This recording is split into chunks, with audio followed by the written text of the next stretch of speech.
Salam Bapak Ibu, Saudara, Saudari dan para kaula muda yang dikasihi dalam Tuhan kita Yesus Kristus.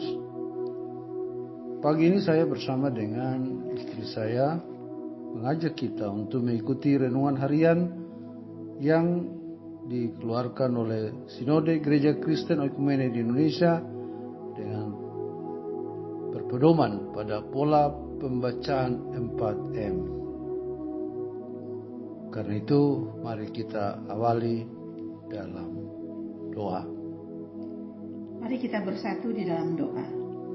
Bapa kami yang ada di dalam surga, dikuduskanlah namamu, Allah kami yang baik, Allah pencipta langit dan bumi, yang berkuasa di bumi dan di surga, yang kami kenal dan kami sembah di dalam Tuhan kami yang hidup, Tuhan Yesus Kristus. Pagi yang sejuk ini kami mau mengawalinya dengan merenungkan firman-Mu. Tolong kami ya Roh Kudus, agar apa yang kami baca dan renungkan, kami bisa mengaplikasikannya di dalam kehidupan kami. Di dalam nama Tuhan Yesus Kristus kami berdoa. Amin. Baik, saudara-saudari, pembacaan firman Tuhan pada hari ini yaitu Kamis tanggal 13 April 2023, terambil dari kitab suci Perjanjian Baru, yaitu dari surat Rasul Paulus kepada jemaat di Kolose pasal 3 ayat 3 dalam tema kemuliaan dalam Allah. Kolose 3 ayat 3, demikianlah firman Tuhan. Sebab kamu telah mati dan hidupmu tersembunyi bersama dengan Kristus di dalam Allah. Ya, dari pembacaan ini apa yang perlu dipertanyakan? Silakan. Yang perlu saya tanya dalam bacaan ini, yang pertama, apakah yang dimaksud dengan tersembunyi di dalam Allah? Ya, yang dimaksud dengan yang tersembunyi dalam Allah yaitu bahwa hidup kita ada di dalam kesatuan dengan Kristus, sehingga Allah melihat kita bukan secara langsung, tetapi Allah melihat kita melalui Kristus. Kenapa? Karena kalau Allah berhubungan langsung dengan kita, tidaklah mungkin di mana kita masih hidup di dalam dosa dan mengikuti ala-ala duniawi ini. Tetapi karena Kristus sudah melakukan penebusan bagi kita dan kita percaya kepada Kristus, maka Allah melihat kita di dalam Kristus. Jadi kita disebut sebagai orang-orang kudus karena kita ada di dalam Kristus. Itu makna yang tersembunyi dari bagian ini. Baik, pertanyaan yang kedua, apa yang mati dalam diri manusia? Ya, yang kedua yang mati dalam diri manusia adalah mati terhadap dosa aktual dan dosa asali. Jadi ketika kita percaya Tuhan Yesus, maka dosa-dosa itu sudah dimatikan. Yang berikut adalah mati terhadap segala keinginan duniawi atau pengaruh-pengaruh duniawi, dan kita mau hidup bagi kemuliaan Allah. Nah, dari dua pertanyaan itu kita bisa melihat bahwa tema kita yaitu kemuliaan dalam Allah adalah sebuah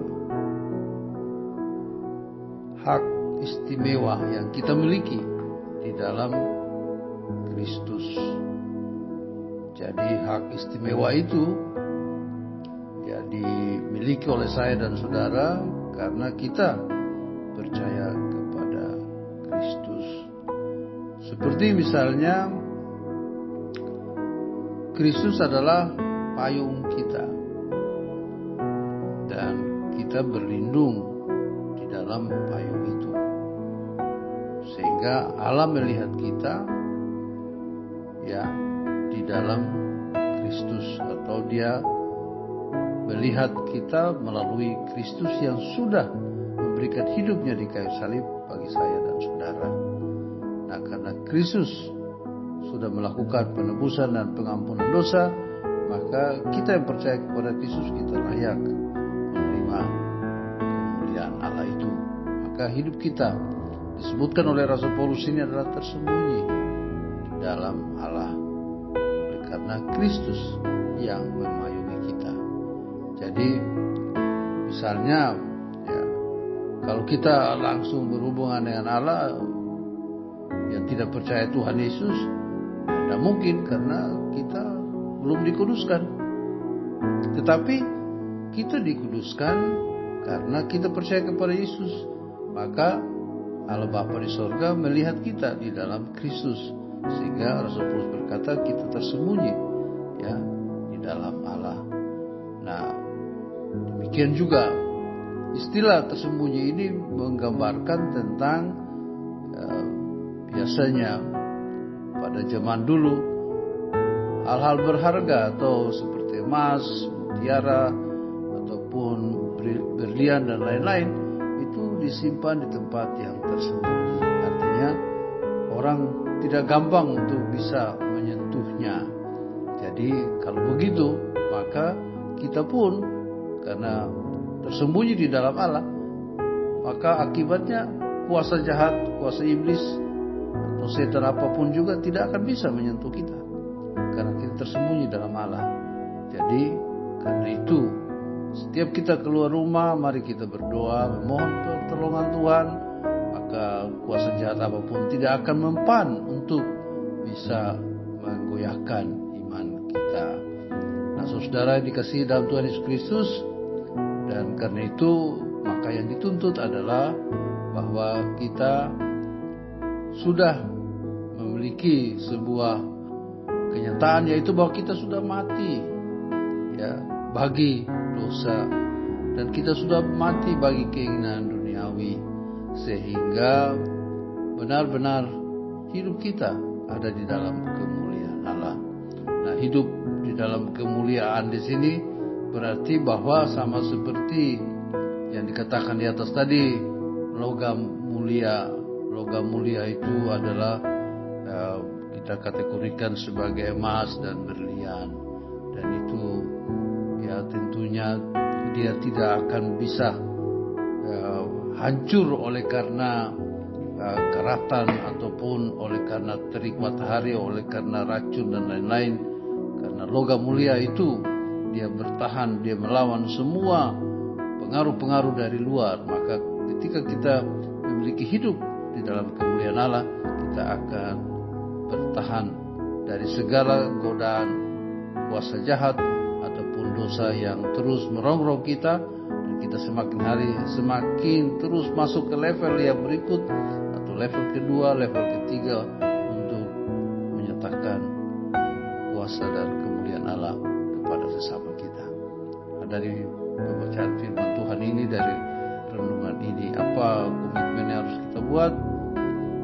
Komitmen yang harus kita buat adalah bahwa kita mau untuk terus berpikir sebelum berkata-kata, berpikir sebelum bertindak, yaitu hal-hal yang positif, hal-hal yang ada di atas, hal-hal yang berkaitan dengan kerajaan sorga, sebelum kita mengambil keputusan.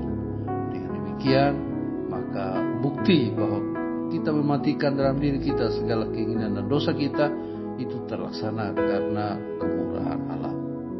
Maka mari kita bagikan firman Tuhan ini kepada sesama kita, kepada saudara kita, kepada handetolan, kepada orang-orang yang di sekitar kita, agar mereka memiliki hak istimewa seperti kita, bahwa kita memiliki kemuliaan di dalam Allah.